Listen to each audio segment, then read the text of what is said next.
kalau baca di Kisah Rasul itu bagi saya kayak Lukas volume 2. Kan ditulis sama Lukas, sama dokter Lukas. Dokter Lukas kalau tulis detail. Kalau dia tulis, itu tulisnya detail sekali. Dan dia itu kalau dokter saat itu bukan seperti hari ini. Saat itu dokter itu sebagai budak. Makanya dia tulis kepada Theophilus. Theophilus tuh kalau kita baca kitab Lukas tuh dia pertanggungjawaban, itu majikannya dia.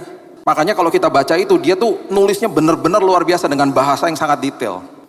Kita bisa lihat di situ, Stefanus mati dirajam. Habis itu Yakobus dipenggal kepalanya sama Herodes Agripa.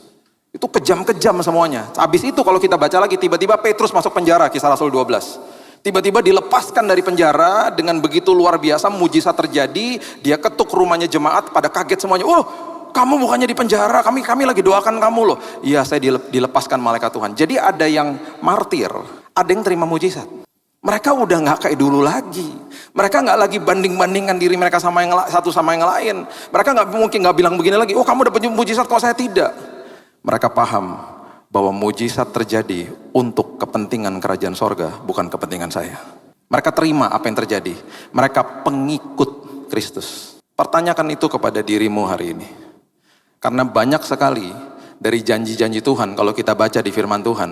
Dan juga dengan pengajaran-pengajaran yang selalu mengiming-imingkan jemaat. Dengan pemberian-pemberian Tuhan. Betul, saya nggak salahkan itu. Tuhan sanggup memberikan, Tuhan sanggup melakukan hal yang dahsyat. Tapi akhirnya kita kehilangan esensi yang namanya penyertaan Tuhan. Perhatikan ini baik-baik. Bagaimana kita nih sebagai manusia, kita terkesima dengan yang namanya pemberian. Gak apa-apa, dan itu gak salah loh. Tapi perhatikan ada sesuatu yang lebih dalam lagi yang Yesus mau kasih tahu sama kita hari ini. Yosua 1 ayat 2. Hambaku Musa telah mati. Sebab itu bersiaplah sekarang seberangi sungai Yordan. Engkau dan seluruh bangsa ini menuju negeri yang akan kuberikan kepada mereka, kepada orang Israel itu. Tongkat kepemimpinan diberikan kepada Yosua yang akan masuk ke dalam tanah perjanjian. Sebelum masuk ke dalam tanah perjanjian, janji Tuhan diberikan sama dia detail. Ayat 3. Setiap tempat yang akan diinjak oleh telapak kakimu, kuberikan kepada kamu. Seperti yang telah kujanjikan kepada Musa. Sebelum masuk udah dikasih kemenangan dia. Nanti kalau kamu injak dengan telapak kakimu, kamu menang. Itu jadi daerahmu. Ayat berikutnya teritorinya dikasih dengan sangat detail sama Tuhan. Dari padang gunung Lebanon sebelah sana sampai ke sungai besar, sungai Efrat, seluruh tanah orang Het sampai ke laut besar sebelah matahari terbenam. Itu teritori kamu, detail.